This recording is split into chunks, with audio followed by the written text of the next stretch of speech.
Welcome to this YouTube channel all about physiotherapy. आज के इस वीडियो में हम बात करेंगे मायोकार्डियल इन्फार्क्शन के बारे में, यानी हार्ट अटैक के बारे में, जिसे हम आम भाषा में हार्ट अटैक और मेडिकल टर्म में मायोकार्डियल इन्फार्क्शन बोलते हैं।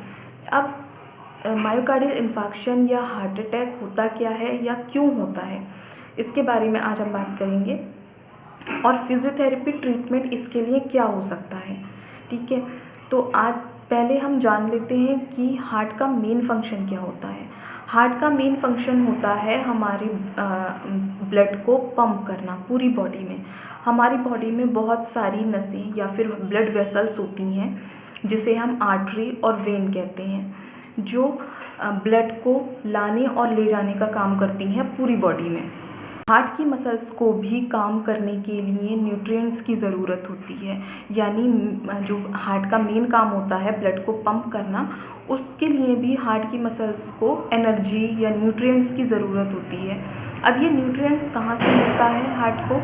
ये न्यूट्रिएंट्स मिलता है कोरोनरी आर्टरी से, यानी जिस तरह से हमारी बॉडी के अलग अलग हिस्सों में ब्लड सप्लाई होती है, जैसे कि ब्रेन में, लीवर में, स्टमक में, उसी तरह हार्ट में भी ब्लड सप्लाई होती है जो कोरोनरी आर्टरी के थ्रू होती है। अब इस आर्टरी में कुछ भी ब्लॉकेज हो जाता है, जिस तरह से पानी का पाइप होता है, उसमें अगर कोई ब्लॉकेज हो जाए तो पानी पास नहीं हो पाता। ठीक है, उसी तरह से हमारे हार्ट की मसल्स में जो ब्लड सप्लाई होती है, उसमें कोई ब्लॉकेज आ जाए, सप्लाई हार्ट की मसल्स में बंद हो जाती है या हैम्पर हो जाती है।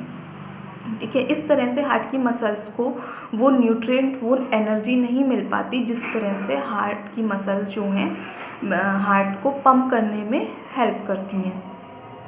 इस तरह से जब हार्ट, अब इसका रिज़ल्ट क्या देखने को मिलता है कि हार्ट जो होता है हमारा काम करना बंद कर देता है। हार्ट की मसल्स काम करना बंद कर देती हैं। जब हार्ट की मसल्स काम करना बंद करती हैं तो हार्ट जो होता है, उसका जो मेन फंक्शन है ब्लड को पंप करना, वो नहीं कर पाता।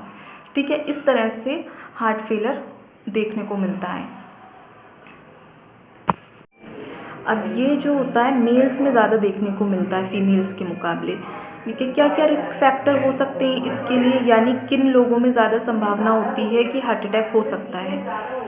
जिनको डायबिटीज़ हो, स्मोकिंग ज़्यादा करते हैं, एल्कोहल कंजप्शन ज़्यादा है उनका, यानी ड्रिंक बहुत ज़्यादा करते हैं, या हाई कोलेस्ट्रॉल रहता है, हाइपरटेंशन रहती है उनको, यानी उनका बीपी हमेशा बढ़ा रहता है, और बहुत सारी चीज़ें जैसे कि फ़िज़िकल इनएक्टिविटी, यानी आपका सेडेंटरी लाइफ स्टाइल है, कोई एक्सरसाइज नहीं है, कुछ नहीं है, सीधे पूरे टाइम चेयर पे बैठे रहना है, फ़ास्ट फूड खाना है और बहुत ज़्यादा ऑयली चीज़ें खानी है। तो इन सब की वजह से क्या होता है, फ़ैट जो होता है हमारा डिपॉजिट हो जाता है ब्लड वेसल्स में, जिसकी वजह से ब्लड जो होता है पास नहीं हो पाता। तो ये सारे मार्कर्स हैं जिसकी वजह से हो सकता है आपको चांसेस हों हार्ट अटैक के।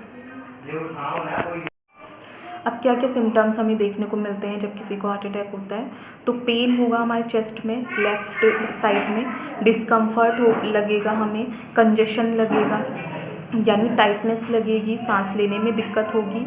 आपका पेन जो है वो लेफ़्ट आर्म में भी रेडिएट कर सकता है, यानी बाएं हाथ में आपका पेन जा सकता है, नेक में भी जा सकता है, रेडिएट कर सकता है, और जॉ में भी। ठीक है, ये कुछ सिम्टम्स हैं जो हार्ट अटैक के टाइम पे हमें देखने को मिलते हैं।